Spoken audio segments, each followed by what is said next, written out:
In a pivotal period for American policy and economy, discussions are intensifying around President Donald Trump's dual focus, empowering the American working class and revolutionizing the healthcare system.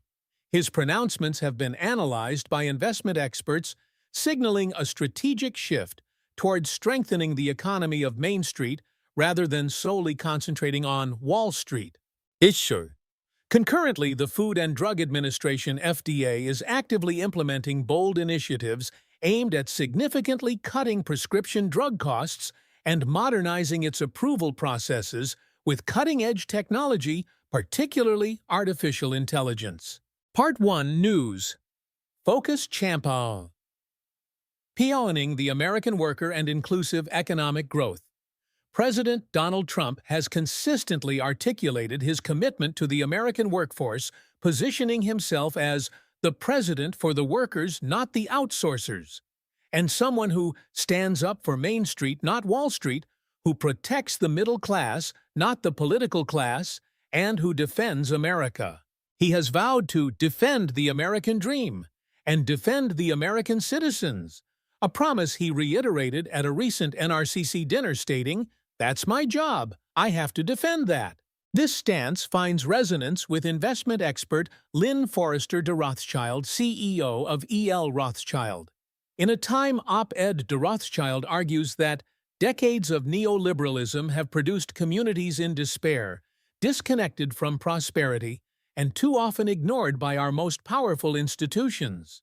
She emphasizes the necessity of a complementary set of pro-growth, pro-worker policies. De Rothschild also expresses confidence in President Trump, asserting that when it comes to him, people should listen to what Donald Trump says. He does what he says. She further suggests that Wall Street is starting to catch up with the fact that what Donald Trump is doing in trying to help the working class is going to be fine for the market. One of Lynn Forrester de Rothschild's bold proposals, outlined in both the Harvard Business Review and Time, is to eliminate taxes for working people earning up to the national poverty level of $32,000 annually. She points out that currently, working individuals are taxed when they start earning just $20,000 a year. By completely removing taxes for this income group, the government would not only encourage work and reward work over dependence on government handouts, but could also simplify the tax system by potentially eliminating the need for earned income tax credits and other programs designed to return money to people. To offset the cost of such tax cuts, de Rothschild advocates for increasing taxes on the wealthy. She doesn't hesitate to point out that the rich have many benefits, including depreciating the cost of a private plane carried interest. She believes President Trump is the person who can say, "Look, we've done just fine, and let's do better for the workers," and suggests that he is willing to give up a little bit more so that more people can enjoy the benefits of what they earn. She personally has no problem with taking that millionaire's tax up. Even more interestingly, de Rothschild provides evidence that prioritizing workers does not harm shareholders. She highlights that companies that take better care of their workers are better stock performers. She cites the Just 100 Index, co-founded by Paul Tudor Jones and Dan Schulman of PayPal, which identifies companies based on how employees are compensated, their benefits and rewards for upward mobility. This index has way outperformed the Russell and the S&P, outperforming the Russell by about 45% and the S&P by a lot. Similarly, Dan Ariely at Duke created the Happy ETF, an index based on social science, which has been double the S&P in that small index. This data suggests that treating your workers right does not mean that shareholders suffer, a principle Lynn Forrester de Rothschild believes Donald Trump gets that. Furthermore, academic studies indicate a clear correlation between lower inequality and faster economic growth.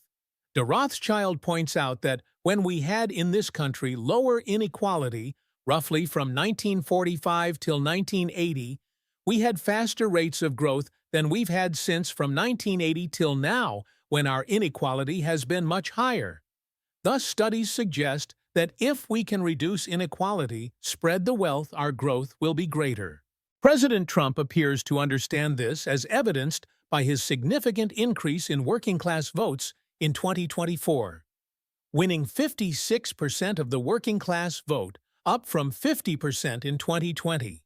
He won 4 million more working-class voters in 2024 than he did in 2020, and the popular vote by 2.3 million.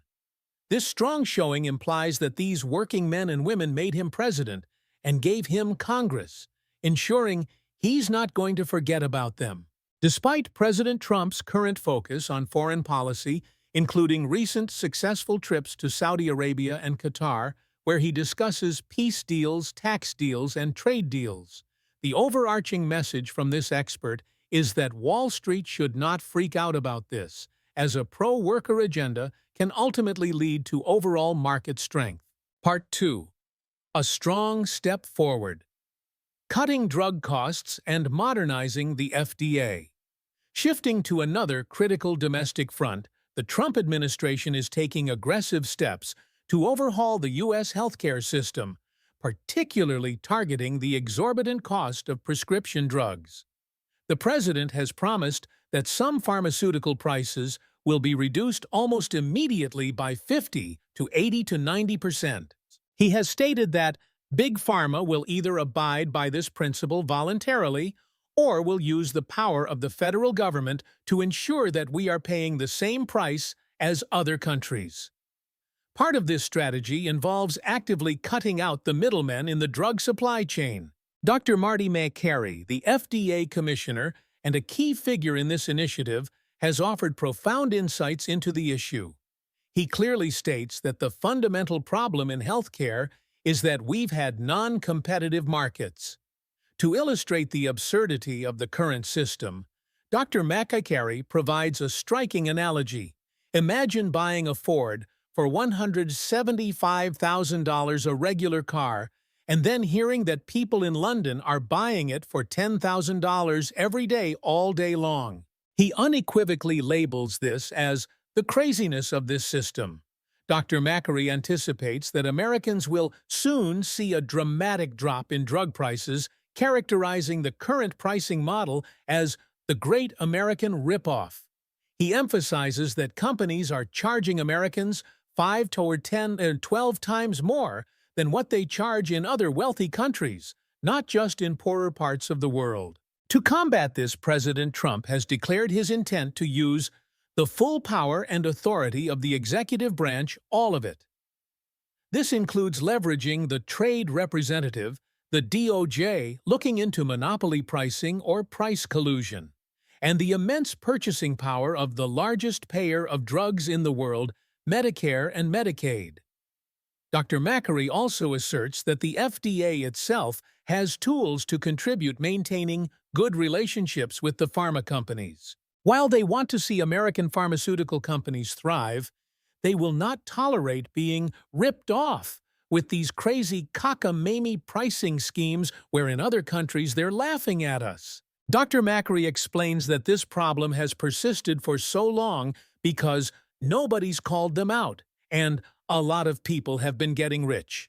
He points out that healthcare has created thousands and thousands of millionaires who are not patient-facing.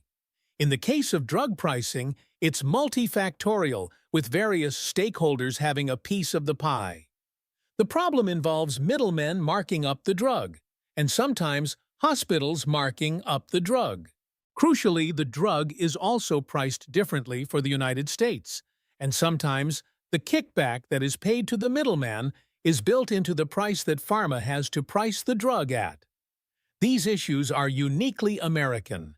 The U.S. accounts for only 5% of the world's population, but generates 70% of pharma profits. The goal is simply a level playing field, and companies are being asked to do this voluntarily before the executive branch uses the full regulatory and statutory authority that we have to rein in this practice, because the president does not like to see Americans get ripped off. Beyond drug prices, Dr. McCary also touches on the broader issue of public trust, noting that it is at an all-time low in the healthcare system. He connects this to recent news about United Health naming a new CEO and suspending guidance due to higher-than-expected medical expenditures. He states that, if you follow the money, you look at the healthcare sector, a lot of people are getting rich. In fact, everybody in healthcare, with the exception of maybe rural hospitals, are getting wealthy, except for one stakeholder, and that is the American worker. The burden of healthcare costs comes through your paycheck deduction, causing people not to feel it, but they are paying a heavy toll. As a physician, Macari expressed his distress. I didn't take an oath as a physician to take care of somebody and treat them and then ruin their life financially. But that's what doctors are watching every day in our healthcare system. In a stride towards greater efficiency and innovation, the FDA is also actively integrating artificial intelligence (AI) into its decision-making processes. Dr. Macari proudly announced that the FDA recently conducted its first high-level AI-assisted scientific review, and the reviewer reported that it took 6 minutes for the AI to do what he would normally do in 2 to 3 days. While human involvement remains crucial, the aim is to get through that process faster, significantly, cutting down the average 10 years for a drug to come to market in the United States.